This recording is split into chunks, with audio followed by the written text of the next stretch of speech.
warahmatullahi wabarakatuh. Hai semuanya. Perkenalkan, nama saya Atika Sri Priyatna dari kelas 11 F8. Di sini saya akan mempresentasikan komposisi penduduk dan tenaga kerja. Pembahasan tentang ketenaga kerjaan tidak terlepas dari kesempatan kerja, tenaga kerja, dan angkatan kerja.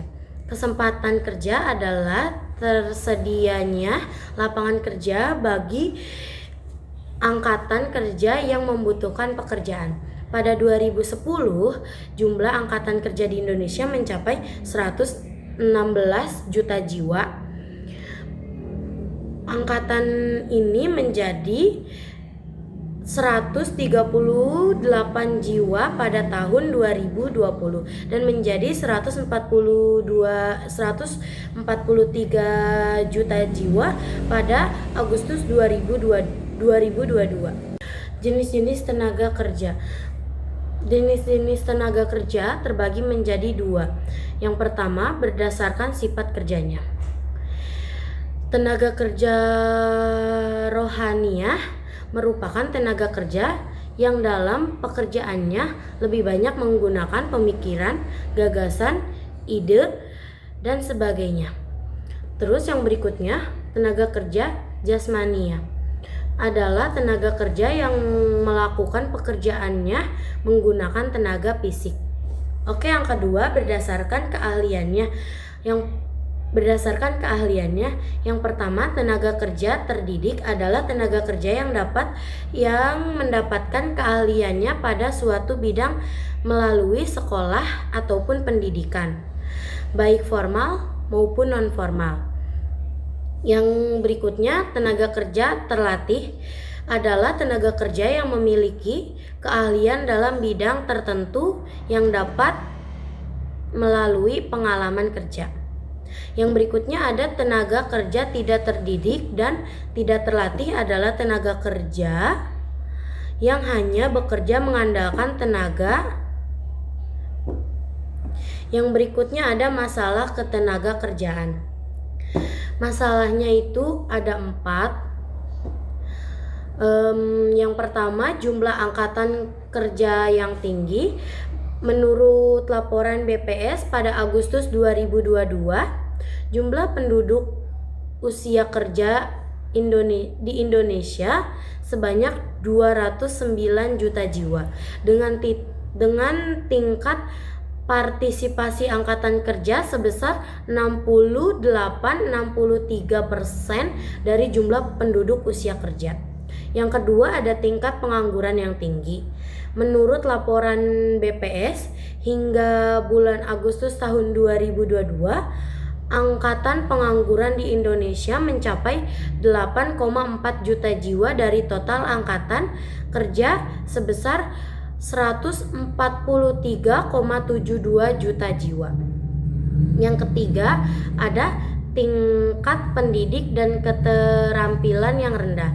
Tingkat pendidik maupun tidak sekolah, tingkat pengangguran terbukanya di 2020 ada 3,61% dan di 2021 ada 3,61% dan di 2022 ada 3,59%. Berikutnya SMP tingkat pengangguran terbukanya ada di 6,46% di 2020, 6,45 di 2021, 5,95 di 2022.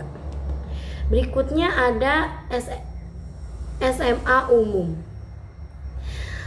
Tingkat pengangguran terbukanya di 2020 9,86%, di 2022 9,9%, di 2022 ada di 8,57%. Berikutnya ada SMA kejuruan. Tingkat pengangguran terbukanya ada di 13,55% di 11 pada 2020 dan berikutnya ada di 2021 11,13%, berikutnya ada di 2022 9,42%.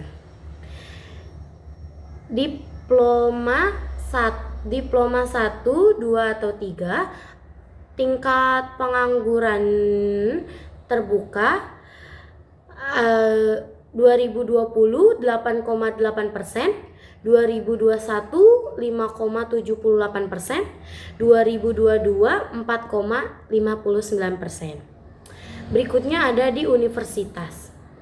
Tingkat pengangguran terbukanya ada di 7,35 di 2020, 5,98% di 2021, dan 4,80% di 2022.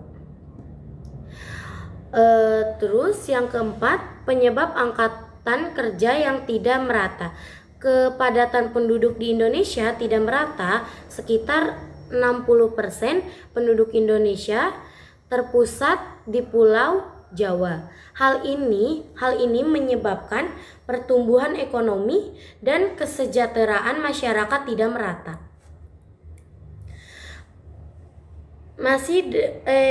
Yang kelima, perlindungan kesejahteraan tenaga kerja yang belum maksimal.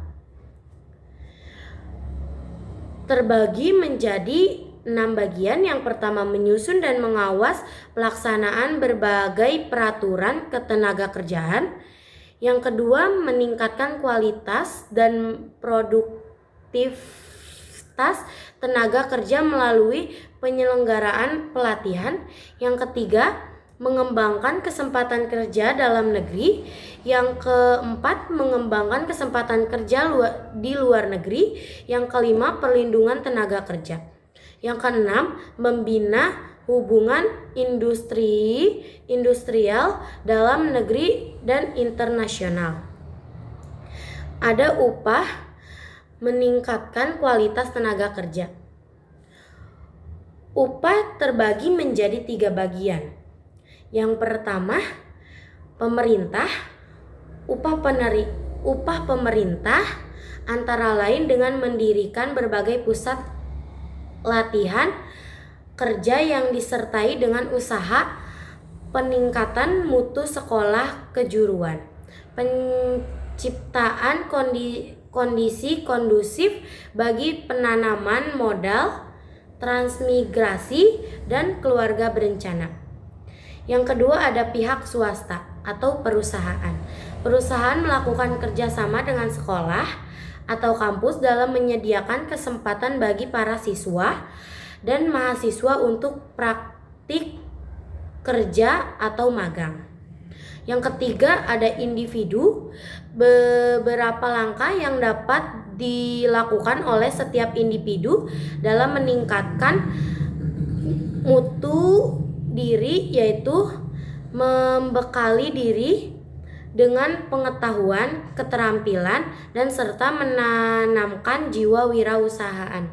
Di sini saya akan menjelaskan komposisi penduduk. Komposisi penduduk terbagi menjadi 2, yakni usia kerja atau tenaga kerja. Yang kedua, ada di luar usia kerja. Yang pertama, usia kerja. Usia kerja atau tenaga kerja ini adalah penduduk yang sudah memasuki usia produktif, yakni 15 sampai 64 tahun. Di dalam penduduk usia kerja ini terbagi lagi menjadi 2 kelompok, yaitu angkatan kerja dan bukan angkatan kerja. Angkatan kerja itu terdiri dari orang yang bekerja dan orang yang menganggur. Di dalam yang bekerja masih ada pembagian lagi, yaitu bekerja penuh dan setengah menganggur. Setengah menganggur pun terbagi menjadi 2, yaitu ketara jam kerja kurang dan yang tidak ketara penghasilan rendah. Sedangkan bukan angkatan kerja sendiri dari usia kerja yang tidak bekerja, misalnya sekolah atau mengurus rumah tangga.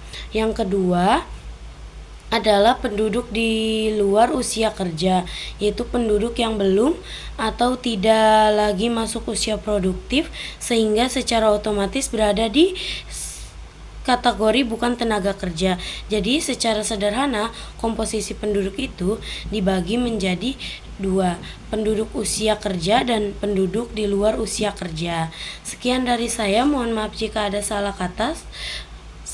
Wassalamualaikum warahmatullahi wabarakatuh. 감사합니다.